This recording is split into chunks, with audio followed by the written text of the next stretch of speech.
सूर्य की रोशनी हमारे ईंधनों को पैदा करती है, ये हमारे मौसम को संचालित करती है और हमारे समुद्रों को गति देती है। सूर्य की रोशनी हमें सिर्फ ऊष्मा और गर्मी ही नहीं देती, बल्कि जरूरत की तमाम चीजें देती हैं जिसके बिना हम जिंदा नहीं रह सकते हैं। हर सेकंड हमारी पृथ्वी पर सूर्य द्वारा छोड़े गए खरबों फोटॉन बरसते हैं, जो हमारे लिए जीवनदायिनी ऊर्जा प्रदान करते हैं। सूर्य हमारा न्यूक्लियर पावर हाउस, इसकी रोशनी हमारी इस दुनिया को चलाती है। बिना रोशनी के किसी भी जीवन की कल्पना नहीं की जा सकती। शुरुआत करते हैं सूर्य के अंदरूनी हिस्से से। हम चलते हैं प्रकाश के एक अनोखे और बेरहम सफर पर, सूर्य के केंद्र से उसके सतह के सफर तक। हेलो दोस्तों, मैं हूं आदर्श और आज मैं आपको ले चलता हूं अंतरिक्ष की एक अनोखे सफर पर, जहां हम सूर्य से प्रकाश की उत्पत्ति के बारे में जानेंगे। सूर्य हमारा सबसे नजदीकी तारा, इसके अंदर जबरदस्त रोशनी है। इसकी चमक हमारी आंखों से देखना नामुमकिन है। हमारा शरीर जितनी भी ऊर्जा इस्तेमाल करता है वो हमें सूर्य से मिलती है। सूर्य हमारे चारों ओर जीवन का रचयिता है। इसके बिना जीवन की कल्पना भी नहीं की जा सकती। प्रकाश हमारे ब्रह्मांड को बनाने वाले तत्वों में से एक है। यह जितना जरूरी है उतना ही तेज भी है। इसकी गति 2,97,600 किलोमीटर प्रति सेकंड है। सूर्य से प्रकाश हम तक पहुँचने में लगभग 8 सेकंड लगते हैं, पर तो प्रकाश के सफर का एक छोटा सा हिस्सा है। जो रोशनी आज हमारे पास पहुंच रही है उसकी रचना मानव सभ्यता के पहले ही हो चुकी थी। आपके दिमाग में अब ये सवाल आ रहा होगा कि इतने समय तक प्रकाश आखिर कहाँ रहता है। तो मैं आपको बताता हूँ। प्रकाश के इस सफर का शुरुआत सूर्य के केंद्र से होती है। अगर हम सूर्य को खोल पाते तो हमें लाखों किलोमीटर गहरी हाइड्रोजन की गैस की परतें मिलती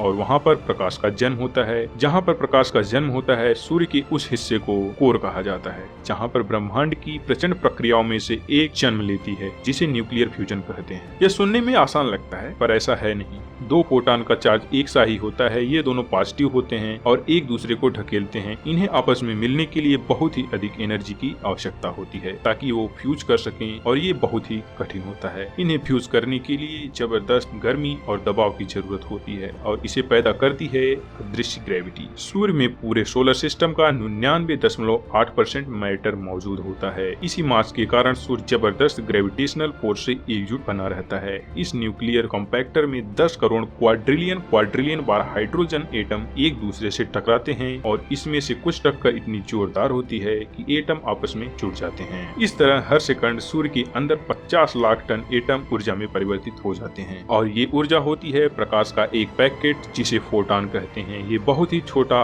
और ऊर्जा से भरा होता है, पर यह प्रकाश वैसा नहीं होता जैसा हमें नजर आता है। इसके अंदर अत्यधिक ऊर्जा होती है और ये बहुत जानलेवा होती है। ब्रह्मांड में एब्सोल्यूट 0 टेम्परेचर से ऊपर जो भी चीज है वो प्रकाश पैदा करती है। हम इंसान भी उसमें से एक हैं। हम हमेशा प्रकाश छोड़ते हैं क्योंकि हम गर्म हैं, पर हमारे द्वारा छोड़े गए प्रकाश को हम नहीं देख सकते क्योंकि ये प्रकाश बहुत ही कम है। इसे देखने के लिए हमें हाई टेक्नोलॉजी इंफ्रारेड कैमरास की जरूरत पड़ती है। इन इंफ्रारेड प्रकाश में हमारे द्वारा देखे जाने वाले प्रकाश से कम ऊर्जा होती है, जबकि अल्ट्रावायलेट रेज, एक्स रेज और गामा रेज में इतनी अधिक ऊर्जा होती है कि उसे हम देख ही नहीं सकते हैं। सूर्य के कोर में मौजूद न्यूक्लियर भट्टी में फोटॉन की शुरुआत गामा रे के तौर पे होती है, जो कि ब्रह्मांड में प्रकाश का सबसे ताकतवर स्रोत है, जो कि हमें नजर आने वाले प्रकाश की तुलना में लगभग 10 लाख गुना अधिक ऊर्जावान होती है। हम बहुत ही खुदकिस्मत हैं कि ये फोटॉन सीधे सूर्य से हमारी पृथ्वी पर नहीं आती, नहीं तो पृथ्वी पर संपूर्ण जीवन का विनाश हो जाता। एक गामा रे के रूप में जन्म लेने के बाद हमारा फोटॉन सूर्य के कोर से प्रकाश की रफ्तार से सूर्य से बाहर निकलता है। फिर उसे बहुत ही बड़ी बाधा का सामना करना पड़ता है। जिस सफर में सिर्फ कुछ ही सेकंड लगने चाहिए थे वह बहुत धीमा हो जाता है। इस फोटॉन को सूर्य के केंद्र से सतह तक पहुंचने में लगभग 1 लाख साल से अधिक समय लग जाता है। पर ऐसी क्या चीज है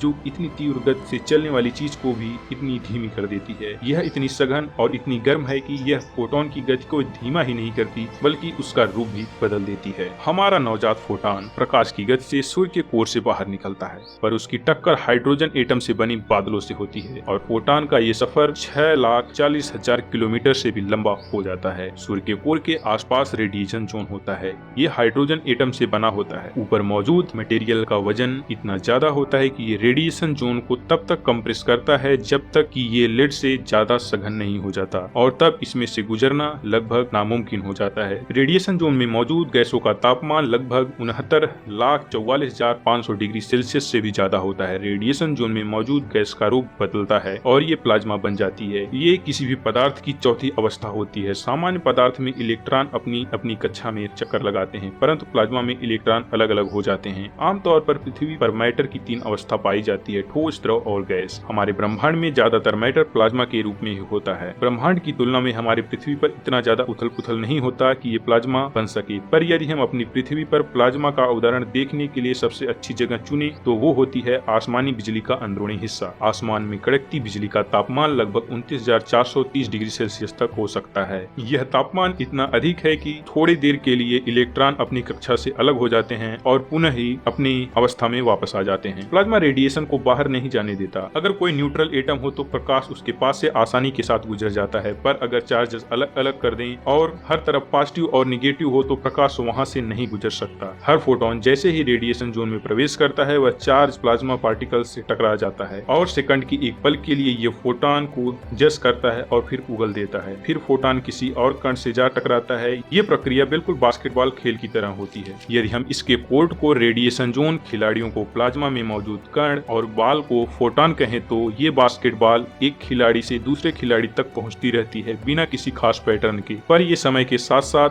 धीरे धीरे दूरी तय करती रहती है अपने लक्ष्य की ओर। ठीक इसी तरीके से यह प्रक्रिया रेडिएशन जोन में फोटोन के साथ भी होती है, जिससे इसकी रफ्तार धीमी हो जाती है और इस धक्का मुक्की से फोटोन का रूप बदल जाता है। कई लाख साल तक फोटोन रेडिएशन जोन में ही भटकता रहता है और हर टक्कर के साथ उसकी ऊर्जा कम होती रहती है, जिससे जानलेवा गामा रे का रूप कम ताकत वाली एक्स-रे रूप में हो जाता है। कोर में अपने निर्माण के लगभग 10 लाख साल बाद फोटोन सूर्य के रेडिएशन जोन से बाहर निकल जाता है, पर बच निकलने की इसकी कोशिश पूरी नहीं हुई होती है। अब इसे सूर्य के एक डरावने भीतरी रोलर कोस्टर पर सवारी करनी है। ये जगह बहुत ही उथल पुथल भरी होती है, जिसकी वजह से सूर्य हमेशा गरजता रहता है। प्रकाश की इस यात्रा को आगे तय करने के लिए आप हमारे चैनल को सब्सक्राइब कर लीजिए। इस वीडियो का दूसरा भाग जल्द ही हमारे चैनल पर अपलोड किया जाएगा। अगर आपको वीडियो के रिगार्डिंग कोई भी सलाह या सुझाव देना है तो आप हमें कमेंट बॉक्स में कमेंट करके सुझाव दे सकते हैं। अगर वीडियो आपको पसंद आई हो तो वीडियो को लाइक कर दीजिए और अपने फ्रेंड्स के साथ शेयर कर दीजिए। Thanks for watching the video. Take care, bye.